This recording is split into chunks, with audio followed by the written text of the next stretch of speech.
ప్రసిద్ధ జ్ఞాన సరస్వతి దేవి కొలువైన బాసర క్షేత్రం దగ్గరి గోదావరి నదిలో మృత్యుఘోష వినిపిస్తోంది. 6 ఏళ్ల కాలంలో 60 మంది భక్తులు మరణించడం ఆందోళన కలిగిస్తోంది. అమ్మవారి దర్శనం కోసం వచ్చే భక్తులు పుణ్యస్నానాలు చేస్తూ ప్రమాదాల బారిన పడి కానరాని లోకాలకు వెళ్లిపోతున్నారు. భక్తుల ప్రాణాలు గోదావరి నదిలో కలిసిపోతున్నా కనీస రక్షణ చర్యలు కరువైన వైనంపై ఏబిఎన్ స్పాట్లైట్ ఇప్పుడు చూద్దాం.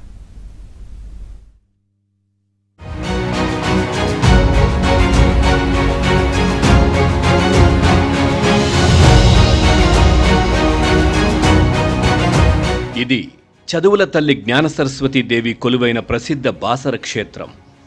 అమ్మవారి దర్శనానికి చిన్నారుల అక్షరాభ్యాసం కోసం నిత్యం వేలాది మంది భక్తులు వస్తుంటారు. దర్శనానికి ముందు స్థానిక గోదావరి నదిలో పుణ్యస్నానాలు చేయడం ఆనవాయితీ.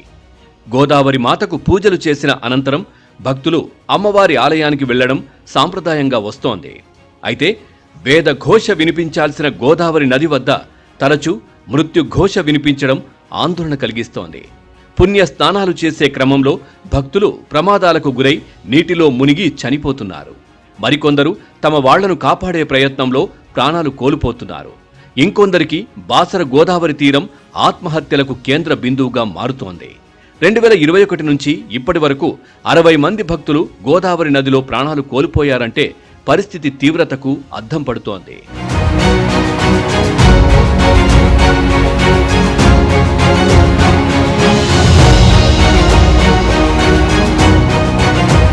గోదావరి వద్ద భక్తులు పుణ్యస్నానాలు ఆచరించడానికి 10 ఘాట్లు ఉన్నాయి. ఆలయాధికారులు మాత్రం కేవలం 2 ఘాట్లను పర్యవేక్షిస్తూ మిగతా వాటిని పట్టించుకోవడం లేదు. శుభముహూర్తాలు, సెలవు రోజుల్లో పెద్ద సంఖ్యలో భక్తులు తరలివస్తారు. ఆ సమయాల్లో 2 ఘాట్లు సరిపోక ఖాళీగా ఉన్న ఘాట్ల వద్దకు వెళ్లి స్నానాలు చేస్తారు. కానీ ఏ ప్రాంతంలో స్నానాలు చేస్తే బాగుంటుంది, ఎక్కడ ప్రమాదం పొంచి ఉంటుంది అనే వివరాలు తెలియజేసే హెచ్చరిక బోర్డులు ఏర్పాటు చేయలేదు. ప్రమాదకర ప్రదేశాలకు వెళ్లకుండా ఇనుప జాలి ఏర్పాటు చేయకపోవడం కూడా మరణాలకు కారణమవుతోంది. బాసర గోదావరి నది తీరాన ఎలాంటి సౌకర్యాలు లేకుండా గోదావరి స్నానానికి వచ్చే భక్తులకు ఇబ్బందులు కలగడం వల్ల ఎక్కడంటే కంచె ఏర్పాటు లేదు. ఎన్నో కుటుంబాలు మరణించడం జరుగుతున్నది. ఇక్కడ సిబ్బంది, దేవాదాయ శాఖ వారు ఎలాంటి చర్యలు లేకుండా నిర్లక్ష్యంతో ఎన్నో కుటుంబాలు మరణించడం జరిగింది.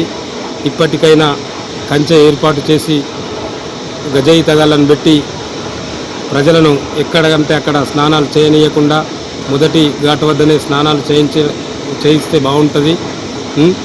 ఇప్పటికే గత సంవత్సరం 5 ఒకటే కుటుంబానికి చెందిన వారు మరణించడం జరిగింది.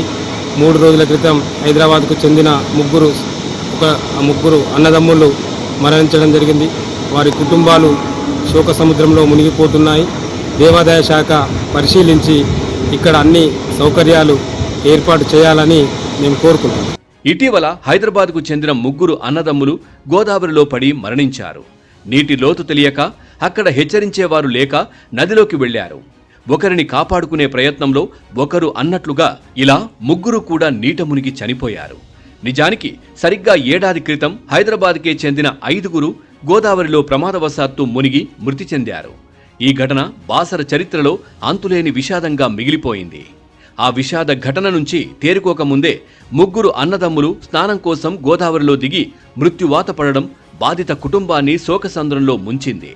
స్థానికులను కలిచివేసింది. నాడు 5 మృతి చెందిన సందర్భంలోనే బాసర వద్ద అరకొర రక్షణ చర్యలపై అనేక విమర్శలు వెల్లువెత్తాయి. అయినా అధికారులు మేల్కోలేదు. కనీస జాగ్రత్త చర్యలు చేపట్టకుండా నిర్లక్ష్యం వహించడంతో తాజాగా మరో 3 బలయ్యారనే ఆరోపణలు వ్యక్తమవుతున్నాయి.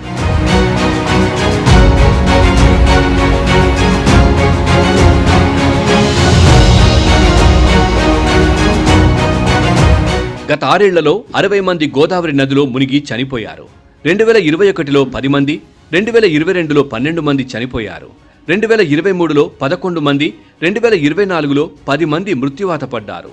2025లో 10 మంది, 2026లో ఇప్పటి వరకు 7 గోదావరి నదిలో మునిగి ప్రాణాలను కోల్పోయారు.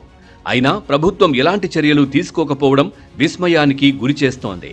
దర్శనాలకు వచ్చే వీఐపీలు, ప్రజాప్రతినిధులపై పెట్టిన దృష్టి భక్తుల ప్రాణాల మీద పెట్టడం లేదన్న విమర్శలున్నాయి. ఇంకెంతమంది మృతి చెందితే చలనం వస్తుంది అని స్థానికులు మండిపడుతున్నారు.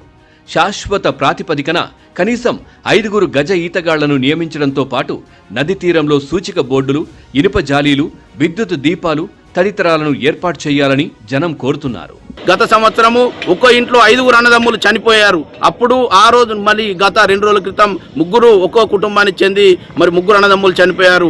మరి కన్నీటి గోస మరి ఎవరికి తరుగుతుంది? ఇక్కడ నుండి తెలంగాణ ప్రభుత్వానికి గౌరవ ముఖ్యమంత్రి వారిలో కూడా మేము కూడా తెలియజేస్తున్నాం. అయ్యా, ఇప్పుడన్నా కానీ గోదావరి ఇప్పుడు వచ్చేది పుష్కరాలు ఉంది. మరి ఇక్కడ పవిత్రమైన పుష్కరాల కాలానికి మీరు సకల సౌకర్యాలు చేస్తే మరి ఎటువంటి ఇబ్బంది కాకుండా ఉంటుంది. మరి అదేవిధంగా మీరు అమ్మవారికి 375 కోట్ల రూపాయలతో అభివృద్ధి ప్రణాళికలు చేశారు. చాలా సంతోషం. మరి ఇక్కడ ఆత్మహత్యలకు అడ్డగా ఉండకుండా మరి గోదావరి కూడా పరిరక్షణగా మరి గజ ఈతగాలను, అదేవిధంగా రెస్క్యూ టీమును, మరి మిగతా విభాగాలు, ఈ ఆలయ అధికారులు అందరూ పట్టించుకుంటే ఇటువంటి ప్రమాదాలు జరిగాయి. కుటుంబ గోస తలగకుండా ఉంటుంది. లేకుంటే గోదావరి ఘాట్ల వద్ద వ్యాపార టెండర్ల ద్వారా ఏటా సుమారు ₹1 కోటి వరకు ఆదాయం సమకూరుతోంది. ఇందులో కనీసం పావలావంతు ఖర్చు పెట్టినా భక్తుల ప్రాణాలను కాపాడే భద్రత ఏర్పాట్లు చేయొచ్చు.